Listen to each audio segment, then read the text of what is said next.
My name is Blake Wise. I'm the founder of Chasing Creative, based in Palm Coast, Florida. How did Chasing Creative get started? That's a great question. So actually, I founded it with my wife, Jasmine, who's an artist. And so we wanted a business that we could roll everything into to work together. And that was one of the passions that we had when we first met, was art and the appreciation for aesthetics and marketing and business, and talking about how we could grow our own business. And for a really long time, Chasing Creative was a side hustle. Previously, it was called Wise Co. When we lived in Michigan, when we moved to Florida, we came up with a new name that we could work together on. And it's been a marketing agency that's bespoke per every client. So we have clients across the board for different services. And we aspire to chase the creativity with our clients, to come up with cool new ideas and help them scale their companies. And we want to build together with them. So a specific moment that really spurred on going full-time into Chasing Creative, we've always had it as a pretty successful side hustle, was really losing my job and being laid off. It was one of those things where I was a part of a startup, and I understood that this was the risk that you take when you join a startup. And I was the head of marketing at this company, and I really loved what we were doing there. And the company still exists today. It's out there. It's successful. It's growing. But they scaled back on their fundraising. And what I learned from that is that you really have to have multiple streams of income if you want to succeed in today's age. And so I pivoted to what I knew. And what I knew was freelance. And I had enough network of successful CEOs and business leaders in my area and through my network on LinkedIn that said, Blake, I think you should give this a try. Give it 3 months. And so we did. We gave it 3 months. And then that turned into 6 months. And today we're about at 10 months. And Chasing Creative is now our full-time jobs. And so that's really when it started. The specific problem we address for businesses is their capacity. They have the budget to invest in marketing, but they don't always have the team members. You can outsource, you can use an app to find folks you want to work with, but really what we provide is passion. We get very excited about our clients, big and small, whether you're on a $500 a month retainer or a $5,000 a month retainer. We want to grow with our businesses, from startups to large companies. Now, a lot of agencies out there are only interested in working with companies that are over $500,000 in revenue per year, and that's understandable. That's a sustainable business practice. But here at Chasing Creative, we really want to chase the creativity with you, and we like the entrepreneurial spirit. So we're addicted to that. We chase that. And what we do is address any of the marketing problems ourselves or through our network for our clients, whether it's paid performance, a new website build, a campaign, email blasts, whatever it may be. We have the experience from working in those individual roles. I started out as an intern and grew to head of marketing, and now a founder of my own business. And I've done all the tasks, and I've worked with the team members that have done those tasks. And I know my strengths and I know my weaknesses. And when you have gone through that experience, it puts you in a different place of confidence to work with businesses and say, we can help you grow, we can help you scale, and we can build together. People ask when we first started out, was there a struggle? Was there something difficult in launching Chasing Creative? And for us, it was unique because Chasing Creative had already been around for a few years as our freelance business, on the side. And I recommend that to anybody that's in a role today. If you're able to spin off some kind of freelance effort with your skill set, do that. Multiple streams of income is very, very valuable. And so we kind of jumped into it, but the struggle was, what services are we providing?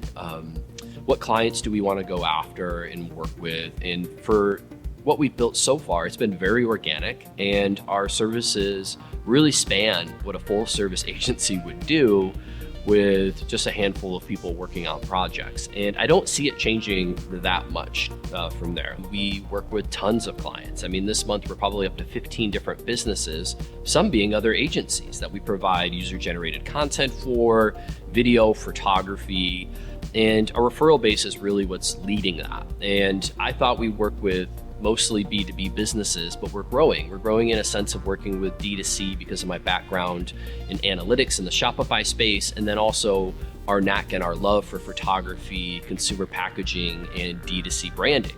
We are addicted to aesthetics. What sets Chasing Creative apart from other agencies out there? There's quite a bit, right? We're a very small team, and like a handful, me and my wife are mainly running the business, and then we have different stakeholders and contractors we work with on any given project, like developers and things like that, folks that are the industry lead in their area and their domain.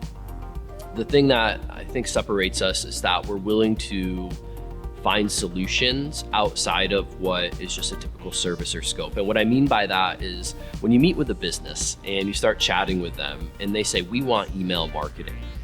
I go, okay, that sounds awesome. Let's do that.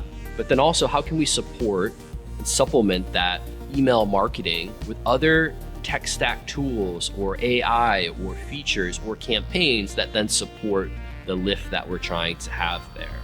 The biggest challenge we face this year is simple. We're a new business, we're getting our name out there, we're connecting with more businesses, and we're building up our referral base. It's really starting at zero and working from the contacts and networks that you have, but you really also have to be dedicated to each and every day going out and selling. And a lot of our clients know the first person you talk to is Jasmine. And Jasmine's my wife, Jasmine Wise. She's co-founder of Chasing Creative. She's an amazing artist, but she also has a great ear for listening to people and understanding their needs. And so the intro calls are mainly with Jasmine. And then we sit and discuss, what does this client need? What can we propose for them? And how can we get this project rolling very quickly? And it's been a really great way for us to increase sales, connections, and relationships by having different personality types on our small team to be able to look at a project from two different angles. And that's the hardest part when you're starting out. You really have to put yourself out there, traveling to events, buying new gear, spending the money and investing in a business when you don't know, quite frankly, if it's going to be a success or it's just going to be okay. And we want to see it rise and grow over the next 2 years. We really believe we could double and triple this business because of the fact that we've already served so many clients in the last 10 months, and there's way more clients out there that can use our services. One of the turning points that made us feel confident in the business would be clients that have stayed with us. We have a handful of clients that have been with us from the start now, and they've invested in Chasing Creative. I think they see what we're trying to do. I think they understand that they're getting a lot of different skill sets in one, and they're getting a lot of different ideas. And when you reel that back and scope it out as far as tactics and deliverables, what their investment is totally worth it. And they see that. They see they could be paying a agency probably 5 times as much as what they pay us for a lot of the same things that we do, because we're also including some of that production value, which is very expensive. And doing it in a way that we're also passionate and grateful for working with these kind of clients. And I think that's something that's different about Chasing Creative, is that we have a lot of gratitude for each of the clients that we work with.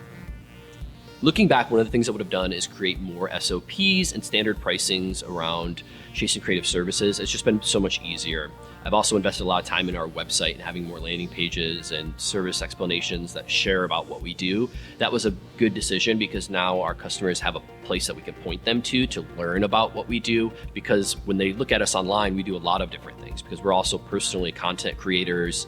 We do a lot of photography, marketing, art. And then we're also into the business side of things too. We do a lot of travel and trading travel with resorts and different things like that. So we have all these things going on. Having a place on our website where they can go through each service and see what we provide and the examples that we've done that. I wish I would have done that a little bit earlier, because now you're playing catch up while you're building versus really strategically having that in the beginning. Any advice I would give to an agency today? I would say, that's difficult because we're a new agency, right? But I would say have a good process for tracking your sales pipeline. It's really a sales game. It's booking meetings, closing deals, and getting the projects done and repeating that. And so while you're fulfilling the work, you need to make sure that you're actually building out new folks in your sales pipeline and following up on a daily basis. Not in a way to harass, but in a way that shows that you're available to that actual company. CEOs, founders, COOs, top leadership, they're busy. They don't care if you follow up. Just don't make it some AI templated script. Follow up, send a text message, a Slack message, and ask them, hey, can we move this project forward? Most of the time, folks are just busy. And if you make yourself available to them, they're definitely gonna work with you, if not now, in the future. I see it all the time. I've had leads literally ghost me, and then 2 months later, apologies, I'm so busy. I missed this message. I didn't see your email. We'd love to work with you. Don't burn a bridge. Continue to work together with your clients and realize they're just like you. They're busy and things come up. Yeah, thanks for the amazing questions and for tuning in. And if you guys have any more interest in growing your business through marketing services, Chasing Creative should be your first call. We'd love to talk to you and see how we can provide the best services to grow your business. You can go to chasingcreative.io.